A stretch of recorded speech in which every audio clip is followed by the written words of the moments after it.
Welcome to Legislative Report. I am Pennsylvania State Representative Mark Mustio from the 44th Legislative District. The 2017 legislative session has just started. I plan to do a monthly television show broadcast on this station. The purpose of the show will be to highlight what is happening legislatively in our state capital in Harrisburg and the impact legislation has on our area. In addition, I plan to have guests on the show that impact not only legislation, but also people from the legislative district that are making an impact on our community. Today, I am honored to have our newly elected Majority Appropriations Committee Chairman, Representative Stan Saylor. Chairman Saylor's legislative district is in York County. Welcome, Chairman Saylor. Glad to be here. Chairman Saylor, for the benefit of my audience in the legislative district, would you please share your background, how you became a state representative, and the experience you have now that gives you the qualifications to be our appropriations chairman? Well, start off is I was a small businessman before being elected to the General Assembly. Very active in my community, in the Lions Club and the JCs, doing a lot of community work over the years. It's kind of my passion has been being involved very much in my community. And while I've been here, I've chaired local government, chaired the Education Committee, and have also served for a while as the policy chairman for the House Republican Caucus. The Appropriations Chair is a very important job. Can you kind of share your insight on how you view that position? Yeah, I think the Appropriations Chairman is a big responsibility for all of the members who serve on the committee as well. The key for us is to present a view of the budget from all legislative districts in Pennsylvania. I see myself as representing every member of our Republican caucus as we present a budget that goes forward. The governor, of course, will present his budget in February. I think it's February 7th. But is my job as Appropriations Chairman is to make sure that the voices of the Republican members who have a very diverse districts throughout Pennsylvania are heard on the many issues. And we know today that a big part of our budget is education and health and human services. So a big part of that is the directions we go. And I see my responsibility as making sure those voices are heard of every district. You had mentioned that our state is diverse. How do you go about establishing who the members of the committee will be? What I have done is try to stick a little bit with tradition, and that is to make sure that we look at seniority, but more importantly, look at every part of the state. I want to make sure that the Northeast and the Southwest is represented, as well as the Northwest and the Southeast and Central PA is represented. So my committee is proportional to the representation of the General Assembly on the Republican caucus side. Let's talk about the actual diversity of our caucus, I Sure. guess, and the state. And we're not necessarily talking about from a makeup of individual residents, but really a philosophy on how we should govern. And tell me about that and some of the opportunities that we have. Being from Central PA and York County, which has been, we have a York City, we have a suburban area, and we have a rural area, agricultural area. And what that has taught me over the years is each of our districts are made up differently, culturally even, let alone with the multiple things of religion, the different religions we have throughout our state. I think Pennsylvania is one of the most diverse states, if not the most diverse state in our nation. So it's very key to understand as voters, sometimes what you may see as an issue is not an issue in another part of the state or another legislative district. And so when you send somebody here to the General Assembly, the key is for them to make sure that your viewpoint's heard, but sometimes that doesn't mean that they're successful in getting it carried out. So what I'd like to try and do as Appropriations Chairman is make sure that we're all on the same page, that we all have an understanding that we do have different districts, we have different backgrounds, and we bring different talents to the General Assembly. I tell people all the time that the General Assembly is made up from attorneys and nurses to teachers and backhoe operators, and a diversity of occupations, from small businessmen to whatever.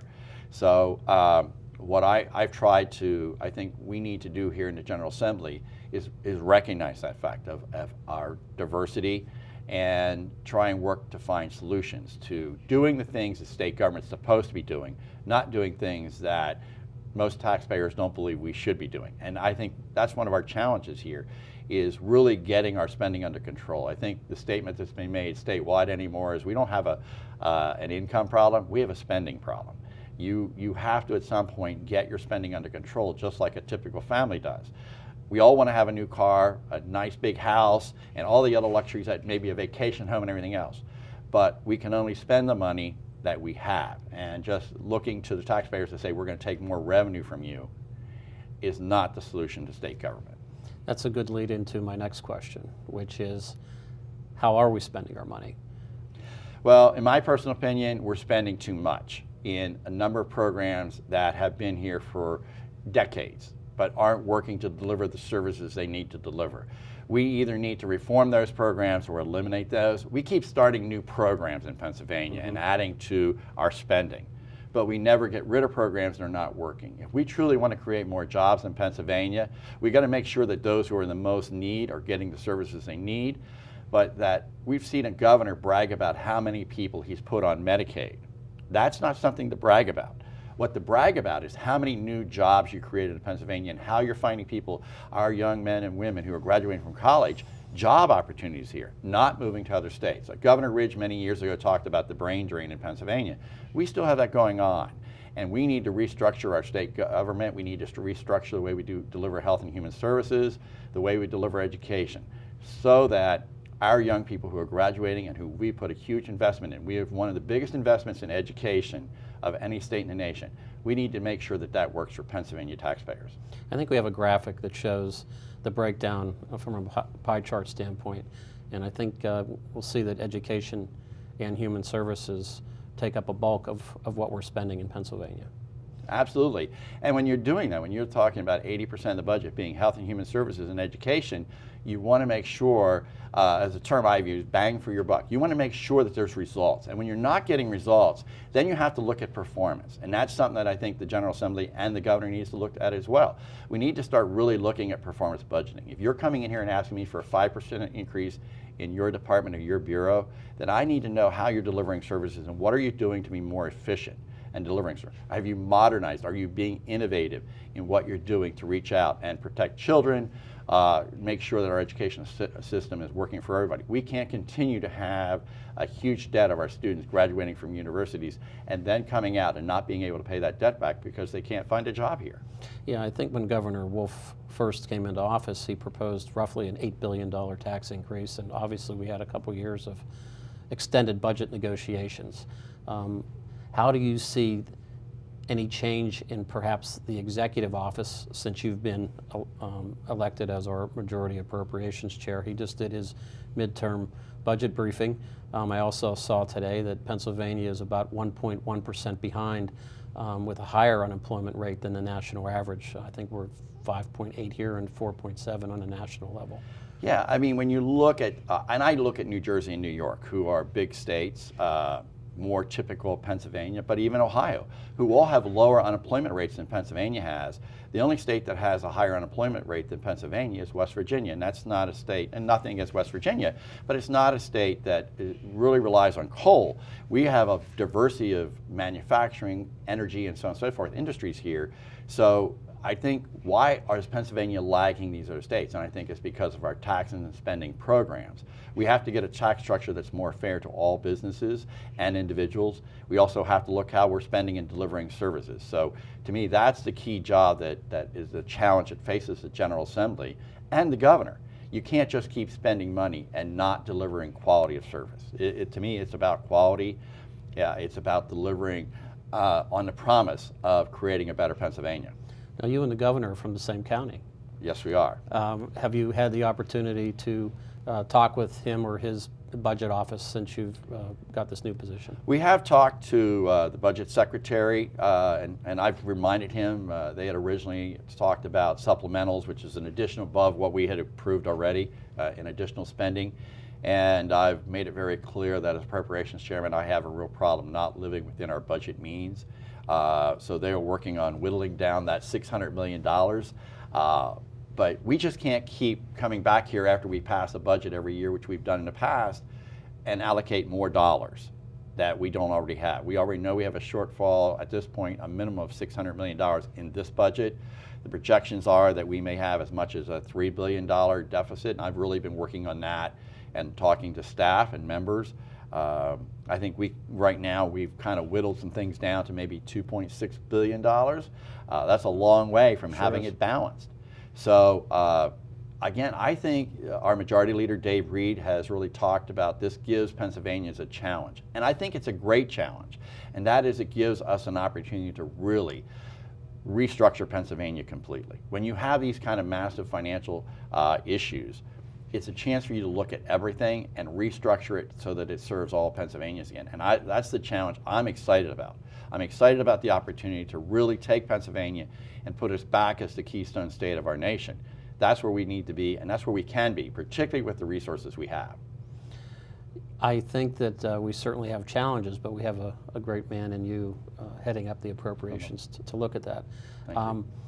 One of the other things that we need to look at is revenue.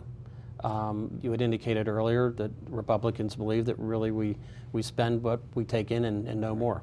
No reason in going after additional money from the pocketbooks of Pennsylvania residents. What are the areas of revenue that we receive the most in Pennsylvania?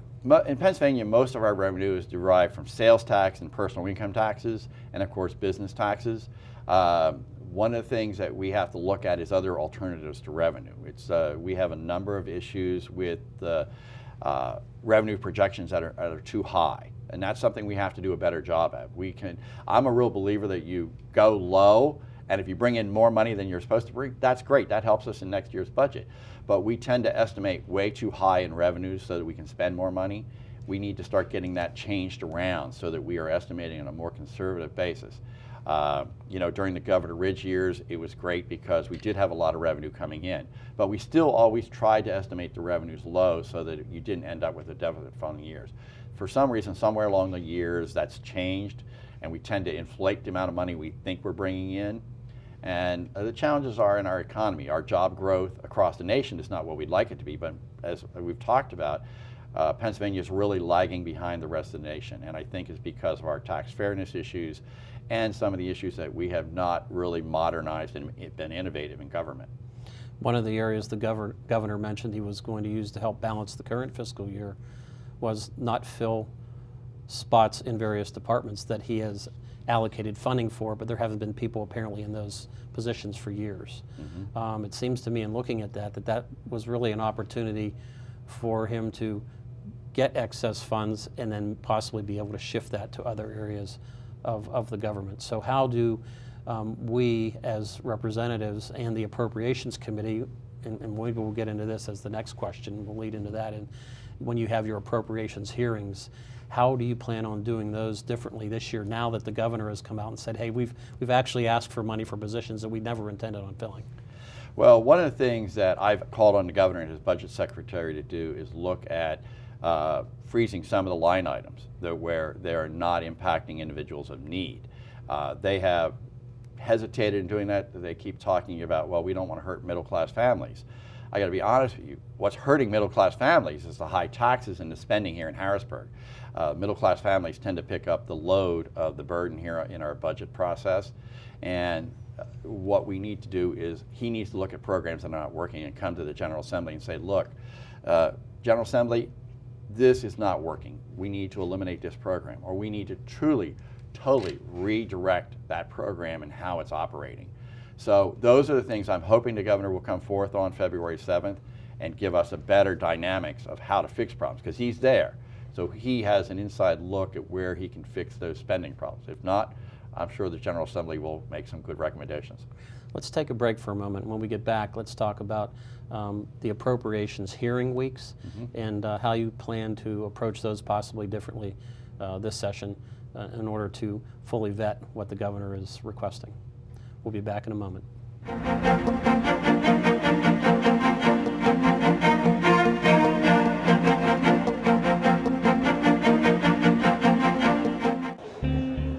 Did you know that the Pennsylvania Farm Show's history goes all the way back to 1851? Originally organized as a state fair by the Pennsylvania Agricultural Society, it was discontinued in 1899. It wasn't until 1916 that Charles Patton, the Pennsylvania Secretary of Agriculture, worked with others to develop a new agricultural fair which debuted in January 1917. It was in 1925 that the roots were laid for the farm show that we know today. The show had grown so large that 40,000 attendees were traveling to various sites all around Harrisburg. During this year, the Pennsylvania State Department of Agriculture took control of the event, and the legislature had decided to appropriate money that gave birth to the farm show complex. Finally, in 1931, the main exhibition building opened and welcomed 150,000 visitors to the show that year. Over the years, the farm show has continued to grow. Various events showcasing animals, products, and skills were added to the event. The farm show complex has also continued to grow, with more buildings and arenas being added over the years. The count stands at 24 acres inside 11 buildings and 3 arenas. Today, the show hosts approximately 6,000 animals, 10,000 competitive exhibits, and 300 commercial exhibits, along with over 500,000 visitors. Since the doors to the main exhibition building opened, the farm show has become the world's biggest indoor agricultural event. Now you know. Did you know that on May 25, 1905, the Statue of Commonwealth was installed on top the Capitol Dome in Harrisburg? Simply called Commonwealth, the bronze cast statue weighs in at 4 tons and stands over 14 feet high. In 1904, Roland Hinton Perry was chosen to sculpt this artistic figure, which he referred to as the symbolic embodiment of the Commonwealth of Pennsylvania. Capitol architect Joseph Houston designed this bronze masterpiece with her right arm extending to symbolize kindness and with her left arm holding a ribbon mace symbolizing justice. During her decades of overlooking the city of Harrisburg, Commonwealth has endured periods of harsh weather leading to her deterioration and need for restoration.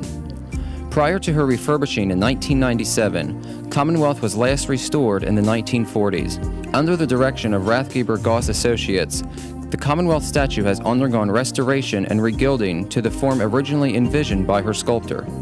Since being replaced on top the Capitol Dome in 1998, Commonwealth now graces the state capitol building. Now you know.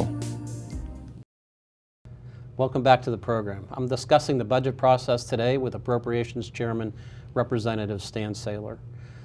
Chairman, before we left for break, I was about ready to ask about the committee hearing process. Maybe explain to the viewers what that means as far as the governor presents his budget, then what happens? Right. Well, then the Appropriation Committee sets aside 3 weeks for hearings where secretaries and bureau directors come in and testify before the committee as to their budget presentation, why they need whatever money they're requesting, and they try and present their case for additional spending in most cases. I don't know if we've ever had a request for less spending or even level funding. But my goal this year is one of the things we're going to do that I think we used to do here in the General Assembly a lot is swear in the directors to make sure that you're telling the whole truth and nothing but the truth type stuff. We also are going to focus more on many members, Democrats and Republicans alike, have questions for these secretaries. Some of them go into policy, some of them go into the spending. And what I want to make sure is, as chairman, is they get a direct answer. Too many times we do let some of these secretaries pontificate, as I'll say, and never answer the question. So we are really going to work hard to try and make sure that members of the General Assembly on both sides of the aisle get direct answers. And if they can't give a direct answer that time, they get back. And that's some of the things that have happened in the past. Sometimes these directors can't give answers, but they get back to the committee later on. We are going to really focus on each of the bureaus and where can we find innovation and cuts and what programs are not performing. And that's what I expect answers from the different secretaries and bureau directors, is to give members a direction to go looking for how we balance this budget. Not knowing what the governor is going to do on February 7th as far as his budget calls for any revenue, additional revenue or spending cuts, I think it's important for the members also to be better educated and direct answers from these directors as to exactly where they see how they can provide services. Are they being innovative? Are they computerized to provide the best and most direct services to individuals? So we're going to try and focus on innovation, on things that aren't working. Again, really focus on, as I talked about before, performance-based budgeting. And when you're spending $31.5 billion this year is what our budget is, we need to know what isn't working in that budget, because the governor has projected a $600 million shortfall in this year's revenues. So where can we make cuts? Where can we do future savings? With new President-elect Trump, he's talking about changes in Washington. How's that going to affect each of the agencies? That's going to be critical as well. So as we move forward, we're going to try and take what the new president-elect is saying, and by the time we have those hearings, actually he'll be sworn in as President of the United States, is how is that going to impact Pennsylvania? Is it going to be more costly in certain programs, or are we going to find savings? So that's what we're going to kind of focus on in our hearings as we move forward. In previous legislative sessions, you were chairman of the Education Committee. Correct. And the education spending in our state is roughly 45% of our state budget. Certainly less money that goes to local school districts has an impact on property taxes we hear a lot about, and less money that goes to our state universities and state colleges impacts tuition in some cases when they're not looking at the expense side. Right.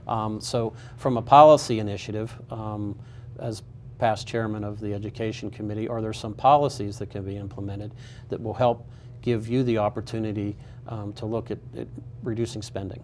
One of the things I did as Education Chairman was we created a new subcommittee which looked at career training. And that committee was headed by Seth Grove in York County, and they came out with a report, him and Democrat Representative Harkins, looked at what we are not doing in education to help people move forward with career training. We know in Philadelphia, for instance, they have probably 30 technical jobs they can't fill because they don't have students trained in those fields, whether it's electrician, plumbers, technology training. These are things that we're lacking in the state. We've been investing a lot of money in four-year degree colleges, but we haven't been investing money in trade schools and areas of that. We need to look at our state universities, where we are currently having one of the largest debts of students coming out of our state universities in the country. So we need to look at restructuring. We have some universities that are only at half capacity of our 14 state-owned. So how do we fix those problems? How do we get the training that's needed for Pennsylvania jobs? Because that's one of the biggest complaints I hear from employers is, Stan, I have such and such jobs, but I can't find anybody that has the training here for it. And I think when you are an employer and you can't find those jobs, people are going to move to states that they can find that kind of training. So Pennsylvania has to restructure our education system to make sure that our universities are not giving out degrees that there are no jobs in. Our school guidance counselors have got to do a better job of making sure, giving advice to these high school students when they're going off to school, what careers are really out there. Because what's happening is we're finding people graduating with a four-year degree. There's no possibility, there is no such job. So when you have a debt, you can't get a job because they don't have that career anymore. So our state universities need to do a better job. We're graduating a ton of teachers. I think last year I heard Westchester graduated like out of their 300 or 400 students, they graduated just in teaching in elementary ed. Only 8 of those teachers got jobs in Pennsylvania. There were 250 or more students, well, almost 275 students who didn't get any jobs. Is there a way that we can hold funding relative to job placement? And I mean from the standpoint of, it seems very disingenuous on the part of a university to say, we're going to educate you to become a teacher, but knowing full well in Pennsylvania that there's only 3,000 openings for, and we have, all of our universities have 15,000 graduates in that. Right. I mean, it just doesn't make sense. So And you get those numbers pretty good. It's about that many graduates for 3,000 openings. And so you have all these people who are either leaving the state to go teach in other states, or working in a department store, or working at a Rutter's or Wawa or a Sheetz. And again, nothing against those jobs, but when you have a huge debt and you're trained in a field, that is a problem for Pennsylvania. Robert Morris University is in my district, and one of the things that they do for their incoming students that are considering there is they outline that so that they want their graduates to be successful and employed, because one, it makes their university look good, but it also obviously perhaps helps further revenues coming and other students coming there. And you touched on something earlier that really hits home in my legislative district, particularly with the natural gas industry in southwestern Pennsylvania. Those companies are looking for those skilled workers, not necessarily workers that have a college education, but those technically trained jobs to help not only just work in the gas field, but all those ancillary companies that are going to be coming in. We have to be proactive, or it's going to drive up costs, and we're not going to get the work done. Right. I think so many parents, and I say that in my generation, thought that you had to have a four-year degree, and some of that has not changed over the years. When you think that a welder coming out of Thaddeus Stevens in Lancaster, and they recruit all over the state, with a student graduates from there with a welding degree after, I think it's about 2 years, starting at anywhere from $75,000 to $100,000 plus benefits. You don't need a 4-year degree to make that. And many people coming out with a 4-year degree aren't even in that range of salaries and benefits. So those trades, electricians and plumbers, starting at $50,000 a year for somebody who's 21 years of age, that's a good starting salary that we're not seeing with 4-year degrees. And it's not that we don't need 4-year degrees. It's not like, oh, 4-year colleges need to go away. We need what Robert Morris is doing, is telling students, here are the careers that are jobs in it. Here is what you're most likely to get paid, so that when you make decisions, you're making an educated decision about the career field you're going into. We have a few minutes left, and we don't have enough time to address this issue the way it needs to be addressed and will be addressed this legislative session. But one of the biggest cost drivers is pensions. And just talk a little bit about the impact that that's had from your experience on the education issue and education funding, let alone the overall expense to the state. Well, it's been a big driver, cost driver for local school districts in their property taxes, and if we don't get it under control, property taxes are going to continue to skyrocket over the next few years. Eventually we see it coming down, but it's too far in the distance, and families, young families as well as old, are having a difficult time holding onto their homes because of it. The thing, and it also here at the state, it's eating up more and more of our state budget that we could spend directly either in basic education funding to help local school districts or other services that need to be taken care of in Pennsylvania. So it's my hope that we will be one of the first problems that we address here is sending a bill out of the House to the Senate and hopefully onto the governor's desk that will address the budget or the pension crisis that I'm thinking it's probably going to be a full DC plan. But we'll see what the Senate thoughts are. I think the Republican leadership feel that we need to start with a full DC plan. There are When you say hybrids out there. DC, you mean a defined contribution plan? Right. Okay. And I Just should a explain that. 401k. We're so used to it in I know, Harrisburg we talk in acronyms all the time, and it's. But I think that it's something that we realize, and I think the governor is now finally recognizing. It's the question is, what plan is it that we pass and send on to the governor's desk? Okay. Well, we're out of time for today. If you're amenable, I'd like to have you back after we get the budget passed to kind of recap on all those initiatives that we're able to get done. Hopefully that will be a June 30th deadline and not one that we've had with the governor in the past. But I want to thank you so much, wish you a lot of luck, and I'll be there to support you as we move Pennsylvania forward. Thank you very much. That's all the time we have for today's program. I'm State Representative Mark Mustio. If I can assist you with any state matter, please feel free to contact me at my local office or through my website. That information will be shown in a moment. Thanks for watching, and please join me next time for another edition of Legislative Report.